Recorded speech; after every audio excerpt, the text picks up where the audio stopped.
بسم اللہ الرحمن الرحیم اعوذ باللہ من الشیطان الرجیم بسم اللہ الرحمن الرحیم صلی اللہ علی رسولہ الکریم وعلیہ الطیبین الطاہرین المعصومین۔ السلام علیکم ورحمۃ اللہ وبرکاتہ۔ طلاب کرام عزیز، کیسے ہیں؟ امید کرتے ہیں آپ خیر و عافیت سے ہوں گے۔ دروس فی علم الاصول حلقہ ثالثہ کا سبق نمبر 216 آغاز کر رہے ہیں، جس میں عنوان کرا دیا گیا کتاب کی عبارت الانحلال الحکمی بالامارات والاصول سے لے کر اشتراک و علمین اجمالیین فی طرف تک۔ طلاب عزیز، جیسا کہ آپ جانتے ہیں ہماری بحث چل رہی ہے مسکتات منجدت علم اجمالی کے بارے میں، یعنی وہ اسباب جن کے ہوتے ہوئے علم اجمالی منجزیت سے ساقط ہو جاتا ہے، منجزیت پیدا نہیں کرتا۔ ان اسباب میں سے آج چوتھے سبب کے بارے میں بحث ہوگی کہ اگر انحلال حکمی امارے یا اصول کے ذریعے سے پیش آ رہا ہے تو علم اجمالی منحل ہو جائے گا حکم کے لحاظ سے، نتیجے میں وہ علم اجمالی منجزیت پیدا نہیں کرے گا۔ آئیے ملاحظہ فرمائیں۔ الرابع الانحلال الحکمی بالامارات والاصول۔ چوتھے نمبر پہ ہے انحلال حکمی امارات اور اصول کے ذریعے سے منحل ہو جانا، جز ہو جانا، لیکن حکم کے لحاظ سے۔ طلاب عزیز، قبل اس کے کہ ہم اس کی تفصیل میں وارد ہوں، انحلال کی 3 اقسام ہیں، ان کو بیان کرنا ضروری ہے۔ جس 3 میں سے ایک قسم ہے انحلال حکمی، جس کو یہاں پہ مورد بحث اور عنوان میں قرار دیا گیا ہے۔ ایک ہے انحلال حکمی۔ انحلال حکمی سے مراد یہ ہے کہ علم اجمالی از خود ذاتاً حقیقتاً زائل ہو جائے۔ مثلا اگر مکلف کو علم ہو 2 برتنوں میں سے کسی ایک برتن کے نجس ہونے کا، چونکہ اس میں قطرہ خون گرا ہے، پھر ان برتنوں کی طرف دیکھے، جب غور کرے اور دیکھے کہ ہاں پہلے ہی جانتا ہے کہ دونوں میں سے کسی ایک میں گرا ہے، ٹھیک ہے، پھر جب غور کرتا ہے دونوں برتنوں کے درمیان میں، دیکھتا ہے کہ پہلے برتن میں، یعنی فرض کے دائیں طرف والے برتن میں خون کا قطرہ گرا ہے۔ یہ انحلال حقیقی ہے۔ جو پہلے علم اجمالی تھا وہ بالکل ختم ہو جائے گا، منحل ہو جائے گا، اور یہ جو دوسرا علم حاصل ہو اسی میں تبدیل ہو جائے گا۔ دوسرے نمبر پر ہے انحلال حکمی۔ اس سے مراد ہے کہ علم اجمالی حقیقتاً باقی ہو لیکن حکم کے لحاظ سے تبدیل ہو جائے، مگر یہ کہ اس کا حکم کون سا حکم ہے؟ حکم منجزیت، یہ ثابت نہ ہو۔ مثلا ہمارے پاس 2 برتن ہیں، ہم جانتے ہیں کہ قطرے خون ایک میں گرا ہے، اور فرق کرتے ہیں کہ برتن اول یعنی فرق دائیں طرف والے برتن میں جو ہے حالت سابقہ بھی موجود ہے، یعنی اس سے ما قبل والی حالت جو ہے نجاست ہے اس کی، یعنی اس حالت سے پہلے، اس علم اجمالی حاصل ہونے سے پہلے وہ نجس تھا۔ تیسرے نمبر پر ہے انحلال تعبدی۔ اس سے مراد ہے ہم اجمالاً جانتے ہیں کہ 2 برتنوں میں سے ایک برتن نجس ہے، ٹھیک، پھر اس کے بعد پھر امارہ قائم ہوتا ہے، یعنی کوئی خبر سکہ آتی ہے، گواہی دیتی ہے کہ برتن اول نجس ہے۔ بس اگر ہم کہیں کہ دلیل حجت خبر سکہ سے انحلال اجمالی کے بارے میں تعبد سمجھا گیا ہے تو انحلال بھی ثابت ہوگا۔ اس کو انحلال تعبدی اس لیے کہتے ہیں کہ تعبد بالانحلال کو دلیل حجت خبر سکہ سے سمجھا گیا ہے۔ یہ 3 اقسام ہیں، ان کے لابلائے کلام میں نام آتا رہے گا، اس لیے ضروری سمجھا کہ ان کی پہلے آپ کے خدمت میں تعریف بیان کی جائے۔ اذا جرت فی حق المکلف امارات او اصول شرعیت منجزۃ لتکلیف فی بعض اطراف العلم الاجمالی۔ اگر مکلف کے حق میں چند امارات آ جاتے ہیں، چند خبریں سکھا جاتی ہیں، یا اصول شرعیہ صلاۃ الاباح وغیرہ، صلاۃ برات وغیرہ آتے ہیں جو تکلیف کو منجز بناتے ہیں، یعنی اصول بھی ایسے ہیں، امارات بھی ایسے ہیں کہ بعض اطراف علم اجمالی میں تکلیف منجزت پیدا کرتی ہے، اور اصول میں بھی ایسا ہے، تو فلا انحلال حقیقی ولا تعبد کما تقدم۔ تو یہاں پہ نہ انحلال حقیقی ہے، نہ انحلال تعبدی ہے، جس سے کہ یہ بات بیان ہو چکی ہے۔ ولیکن ينهدم الركن الثالث باحدى صيغتيه المتقدمين اذا توفرت شروط، لیکن منجزت علم اجمالی میں سے تیسرا رکن فاقد ہو جاتا ہے. تیسرا رکن تو کیا تھا کہ دونوں طرف میں سے ہر ایک فی نفس ہی مشمول علم اجمالی ہو. ٹھیک، کس کے دو بیانوں میں سے کسی ایک کے جو دو بیان دو سیگے بیان ہو گئے کب؟ اذا توفرت شروط، جب اس کی شرائط موجود ہوں.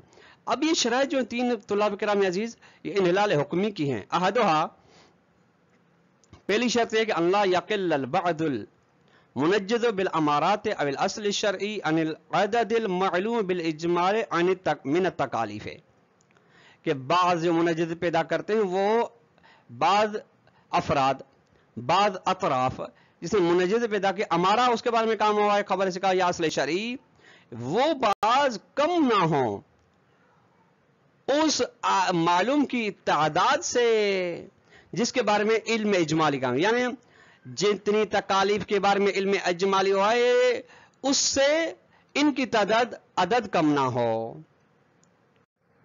ثانیہ، نمبر 2، ان لا یکون المنجد الشرعی من امارت اصل ناظرا الى تکلیف مغایر لما هو المعلوم اجمالا. جو منجد شرعی چاہے وہ امارہ ہو یا اصل ہو، یعنی انا امارہ اصل میں سے جو کہ منجز تکلیف شرعی ہیں ان کی نگاہ نہ ہو ایک ایسی تکلیف کی جانب جو تغیر رکھتی ہو اس تکلیف کے ساتھ جو علم اجمالی کے ذریعے سے معلوم ہو، ان کے اندر تنافی نہ پائی جاتی ہو. کما اذا، مثلا تنافی کی مثال، اذا علم یا علم اجمالا بحرمت احد الانانین بسبب نجاستہ. اب دیکھیے آپ کے سامنے دو برتن ہیں، آپ دو میں سے ایک کے بارے میں جانتے ہیں کہ ایک غصبی برتن ہے، معاف کیجیے گا ایک حرام ہے چونکہ اس میں نجاست گری ہے. ٹھیک، وقامت، یہ تو ایک علم اجمالی، لیکن یہ معین نہیں کہ کون سا حرام ہے. دوسری جانب قامت البینۃ علی حرمت احدہما المعین بسبب الغصب، اس دوسری جانب یہ بینہ قائم ہوا کہ یہ فلان دائیں طرف والا برتن یہ غصبی ہے اس لیے اس کا حرام استعمال حرام ہے، یعنی معین و مخصوص کے بارے میں. وہاں پہ کیا تھا؟ علم اجمالی معین و مخصوص کے بارے میں نہیں تھا، یہ بینہ معین و مخصوص برتن کے بارے میں. فرض کریں دائیں طرف والا برتن. ثالثا، نمبر 3، اللہ یکن وجود المنجد شرعی متأخرا عن حدوث العلم الاجمالی، کہ منجد شرعی کا ہونا یہ متأخر نہ ہو علم اجمالی کے حدوث سے، یعنی علم اجمالی کے پیدا ہونے سے بعد میں نہ ہو، متاخر نہ ہو، بلکہ ہم زمان ہو. فکلما توفرت هذه الشروط الثلاثه، جب یہ تین شروط انحلال حکمی موجود ہوں گی تو انہدم الرکن الثالث، تو رکن ثالث سے منجدت علم اجمالی ختم ہو جائے گا، نتیجے میں علم اجمالی منجدت پیدا نہیں کرے گا. کیوں؟ لجریان الاصل مؤمن فی غیر مورد، چونکہ اصل مؤمن جاری ہوگی اس مقام کے علاوہ میں المنجد شرعی پہ منجد شرعی ہے لیکن بلا معارضن، اس کے ساتھ کوئی ٹکراؤ رکھنے والی کوئی دلیل یا اصل یا امارہ نہیں. وفق لصیغۃ اللعب، مطابقت پہلے بیان کے جو بیان کو دو سیغے بیان کیے گئے تھے. نمبر 2، ولعدم صلاحیت العلم الاجمالی للاستقلال فی تنجیز معلوم علی کل تقدیر وفق لصیغۃ ثانیہ. اور دوسرا جو بیان تھا وہ یہ تھا کہ علم اجمالی جداگانہ بطور مستقل اپنے معلوم کے بارے منجز پیدا نہیں کرتا ہر صورت میں، بلکہ اس کی بعض صورتیں ہیں. وَيُسَمَّى السُّقُوطُ عَنِ الْمُنَجِّزِيَّةِ فِي هَذِهِ الْحَالَةِ بِالْإِنْحِلَالِ الْحُكْمِ، اور یہ سقوط اور منجز جو ساقط ہو جائے اس صورت میں اس کا نام رکھا گیا انحلال حکمی. کیوں؟ تمییز لہ عن الانحلال الحقیقی والانحلال التعبدی، تاکہ اس کو جدا کیا جا سکے انحلال حکمی کو انحلال الحقیقی اور انحلال تعبدی سے. واما اذا اختل الشرط الاول، یعنی منجزت علم اجمالی میں سے اگر پہلی شرط یعنی جو کہ وجود علم بالجامع ہے وہ ختم ہو جاتی ہے تو فالعلم الاجمالی منجد لعدد زائد، تو اضافی جو عدد ہے عدد تکلیف اس کے بارے میں علم اجمالی منجد ہوگا. والاصول باللحاظ متعارض، اور پھر اصول کا اصول اس لحاظ سے عدد زائد کے لحاظ سے آپس میں تعارض پیدا کریں گے. وَإِذَا اِخْتَلَّ الشَّرْطُ الثَّانِي، لیکن اگر دوسری شرط ختم ہو جاتی ہے منجزت علم اجمالی کی، وہ کیا ہے کہ علم جامع پر متوقف ہو، فرد کی جانب شرائط نہ کرے، تو فالامر کذالک، ادھر بھی ہے کہ عدد زائد کے بارے میں علم اجمالی منجز پیدا کرے گا اور اصول آپس میں تعارض پیدا کریں گے. کیوں؟ لأن ما ينجزه العلم في مورد الامارة غیر ما تنجزه الامارة نفسها، چونکہ جس چیز کو علم منجز بناتا ہے امارے کے مقام میں، وہ اس مقام اس چیز کے علاوہ ہے، اس تکلیف کے علاوہ ہے جس کو خود امارہ منجز بناتا ہے. وَإِذَا اِخْتَلَّ الشَّرْطُ الثَّالِثُ، لیکن اگر علم اجمالی کی تیسری شرط فاقد ہو جاتی ہے، وہ کہ دونوں طرف میں ہر ایک مشمول طرف علم اجمالی ہو، تو کان العلم الاجمالی منجزا والرکن الثالث محفوظ، تو علم اجمالی منجز ہوگا، نتیجے میں رکن ثالث سے منجزیت علم اجمالی باقی رہے گا. ٹھیک. کیوں؟ لأن لأصول المؤمنة في غير مورد الأمارة والأصل الشرعي المنجز معارضة بالأصول المؤمنة التي كانت تجري في موردهما قبل ثبوتهما، چونکہ اصول مؤمنہ امارے و اصل شرعی کے مقام کے علاوہ بھی، اصل شرعی البتہ منجز، یہ اصول تعارض پیدا کرتے ہیں ان اصول مؤمنہ کے ساتھ جو ان دونوں کے مقام میں جاری ہوتے ہیں اصول مؤمنہ کے ثابت ہونے سے قبل، یعنی امارے و اصل شرعی کے ثابت ہونے سے قبل. وبکلمۃ اخرى، دوسرے الفاظ میں یہ کہ اذا اخذنا من مورد المنجز الشرعی فترة ما قبل ثبوت هذا المنجز ومن غیرہ الفترة زمانیۃ الامتدادها، اگر ہم یہ اخذ کرتے ہیں کہ یعنی منجز شرعی کے مقام میں سے ہم ایک فاصلے زمانی کو فرض کرتے ہیں، اخذ کرتے ہیں منجز ثابت ہونے سے قبل، اور منجز کے علاوہ فاصلے زمانی ہے، جب تک وہ فاصلے زمانی چلتا رہتا ہے تو حاصل نہ، تو ہم پہنچ جائیں گے علی علم اجمالی تام الارکان فینجز، تو ہم پہنچیں گے اس پر کہ علم اجمالی ہمیں حاصل ہوا ہے. البتہ وہ علم اجمالی جس کے تمام ارکان منجزیت مکمل ہے، نتیجے میں علم اجمالی منجزیت پیدا کرے گا. ومن ہنا یعرف، یہیں سے جانا گیا ہے کہ ان انہدام الرکن الثانی بالمنجز الشرعی مرہون بعدم تأخر نفس المنجز عن العلم، کہ رکن ثالث کا منہدم ہونا منجز شرعی کے ذریعے سے یہ مرہون منت ہے، اس کے ذریعے سے کہ خود منجز مؤخر نہ ہو علم سے، ولا یکفی عدم تأخر معدل امارات مثلا مع تأخر قیامها، اور یہ بھی کافی نہیں ہے کہ مفہوم امارہ مؤخر ہو امارے کے قائم ہونے کے ساتھ ساتھ. وذالک کیوں؟ لأن سقوط العلم الاجمالی عن التنجیز فی حالات قیام المنجز الشرعی فی بعض اطرافہ، چونکہ آپ جب یہ کہتے ہیں کہ علم اجمالی ساقط ہے منجزیت سے کب؟